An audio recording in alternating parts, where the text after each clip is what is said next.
Hi, this is Stuart Weems and welcome to the Investopoly podcast. My goal is to give you simple, easy to understand strategies, insights and tips to help you master the game of building wealth. And in this episode, I'd like to talk about, potentially, how you can invest well and also save the planet at the same time. Now, I say that with a bit of tongue-in-cheek, really. What I'm really referring to is sustainable investing. And with the recent bushfires in New South Wales and Queensland, I guess it's reinvigorated the conversation about global warming and whether the Australian government's doing enough to combat it. And that's certainly dominated the news over the last few weeks. And of course, I'll refrain from sharing my views on it, partly or mostly because you probably don't really care what I think. But I thought it was timely to sort of talk about sustainable investing.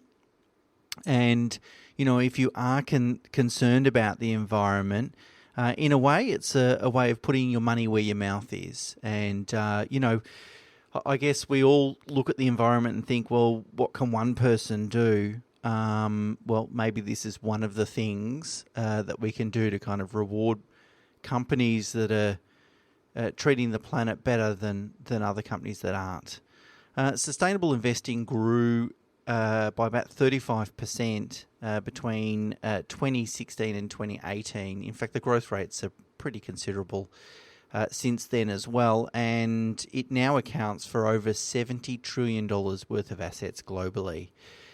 So what is sustainable investing? Well, really, it means investing in companies that are combating climate change, that are socially responsible, and that have good governance practices. And in simple terms, it's investing in businesses that are doing the right thing, and probably more importantly, not investing in businesses that are doing the wrong thing.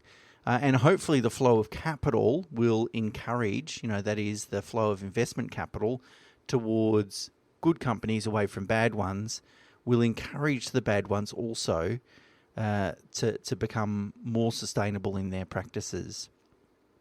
Now, sustainable investing is often referred to as ESG investing. It's an acronym. And the E stands for environmental, the S stands for social, and the G stands for governance. So let's talk about each of those three criteria in order.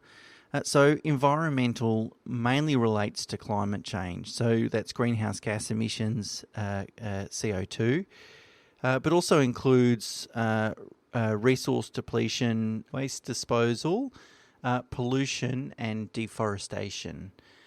In terms of social, that relates to matters such as human rights, slavery, child labour, working conditions, employee relations and so forth. So really it includes avoiding companies that are in certain industries such as tobacco, adult entertainment, weapons, gambling and so on. So that's the social element. And then the governance, I should say, relates to matters such as bribery, corruption, executive pay, board diversity, structure, political lobbying, donations and tax strategy. So they're all sort of governance issues. Now, there's an organisation called Principle for Responsible Investment, and it was established under the umbrella of the United Nations to help its signatories, which are mainly investment managers, super funds and so forth, to better understand, but more importantly, effectively implement strategies for sustainable investing. So they're the ones that sort of work out what is sustainable investing, what are the principles and criteria. So if you're looking at implementing or investing sustainably, you'd want the fund manager to be a signatory of Principles of Responsible Investment, or PRI.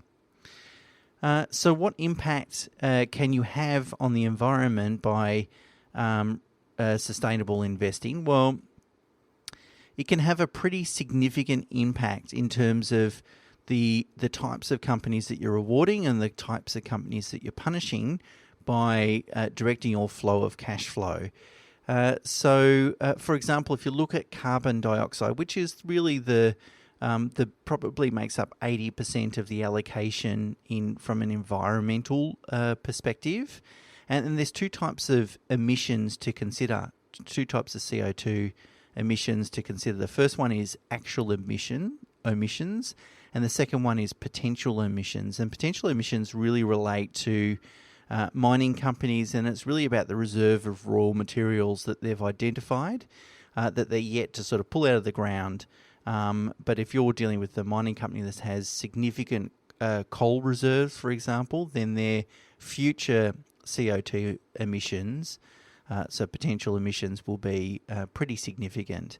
So if we compare a ESG portfolio versus a non-ESG portfolio, so your sort of standard portfolio, and look at the CO2 emissions, the aggregate CO2 emissions from each of those portfolios, well, the ESG portfolio is 70% lower at a global level and 60% just looking at Australian-based investments at less emissions. So essentially what you're doing is really cutting out those high emitters, and no flow of capital is moving to them. And so that's for actual emissions. For potential emissions, the reduction is 99% because pretty much most miners are eliminated from the portfolio. So you can have a pretty significant impact on, I guess, most importantly, punishing the companies that are really providing the most carbon dioxide pollution. A common concern is, does that by having an ESG overlay and filtering out the companies that don't meet that criteria, does that have an impact on diversification risk profile? And it's a common question that I get asked when we're talking about sustainable investing.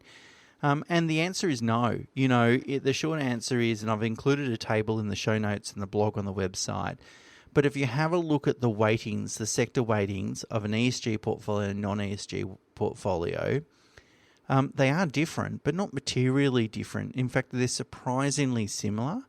So even though you're filtering out a whole lot of companies, you still got good sectoral diversification. In terms of actual diversification, well, what I did is I compared a portfolio by a fund manager called Dimensional, which is a rules-based fund manager, rules-based, value-based fund manager that we use. And its standard global fund invests in just over 6,000 different companies, so very well-diversified, massive holding. Their ESG fund invests in about 1,500 companies, so substantially fewer than the standard product, but still arguably very well diversified. 1,500 companies is pretty significant amount of diversification. And in terms of concentration risk, which can be a problem when you start filtering out companies, how much do you have in any one particular company? Well, there's not a massive difference there. So in the non-ESG, so standard fund, the top 10 companies make up 9% of the total portfolio. In an ESG fund, the top 10 made up 15% of the total fund. So again, it's not too bad. You would expect to see that in any case, unless you're going sort of equal weighting type of indexing. You would expect to see quite a bit of concentration because, the larger companies out there, Apple tends to be at the top here, for example. They're pretty significant businesses, trillion-dollar businesses. So they're naturally going to make up a pretty significant proportion of the weighting. So taking a sustainable investing approach doesn't change diversification or risk profile, in my opinion. What about returns? Well, sustainable investing products typically don't have a long track record of returns because it's kind of a newish way of investing. Again, leaning on Dimensional, a fund manager that we use, probably has one of the older products in Australia. It started in 2016. So in the 3 years ending October 2019, its return for the sustainable fund was about 12.5%, which compares favourably, I should say, over the same period of time. The standard fund has done about 10.5% over that time, over that 3-year period. So sustainable products have actually outperformed in the shorter term by around about 2% per annum over a 3-year period. I had a look at Australia's largest industry fund, being Australian Super. It's had what it calls a socially aware option, which is really their sustainable options. It's returned 9.67% over the last 10 years, compared to its standard balance option, which was 9.76. So really we're talking about 0.09% over a 10-year period of time. Now, unfortunately, Aussie Super and lots of these industry funds don't really publish a lot of information around the diversification and concentration of their portfolios, nor do they talk too much about their approach. So it lacks a lot of transparency in terms of what underlying assets are involved, which concerns me a little bit. I'd like greater transparency, particularly in the industry fund sector. They don't want transparency because that creates accountability. But anyway, that's a separate matter, a separate issue. But essentially, my view is that it's reasonable to expect materially similar returns by taking a sustainable investing approach compared to a standard approach. That is, that you can potentially invest in a way that is going to arguably help the environment, at least provide the flow of capital towards companies that are doing the right thing. And it's not necessarily going to cost you, or at least I think the reasonable assumption is that it's not going to cost you very much in terms of investment returns, if at all. And in fact, arguably, maybe given the theme of sustainable investing and the flow of capital, maybe in fact it will in the long run provide better returns like it has done in the shorter term. So how can you adopt sustainable investing? Well, firstly, I'd say, like with most things in life, it doesn't have to be an all or nothing decision. What you could do, for example, is start gradually tilting your investment portfolio, including your superannuation, towards more sustainable investments where it's appropriate. Now, of course, you could throw everything out and go 100% sustainable tomorrow, and that's not necessarily a terrible idea, as long as you're not sort of changing your asset allocation and you're still employing the right investment methodologies. But really, if you need help with that, the best thing to do is speak to an independent financial advisor or your super fund, probably, to find out more how you're able to sort of do that. But of course, if you want our assistance, we can certainly combine our low-cost evidence-based investment strategies, which is really indexed, broad-based, very diversified, and then overlay an ESG element to that as well, so that not only you've got the smart, astute strategies in terms of how your money's invested, but they're still also going to reflect your personal values as well, if you're aligned to the ESG movement. So there you go. That's sustainable investing, something we all can do, I guess, to add our little weighting to help or reward companies that are doing the right thing in respect to the environment. Okay, that's it for me this week. Until next week, bye for now.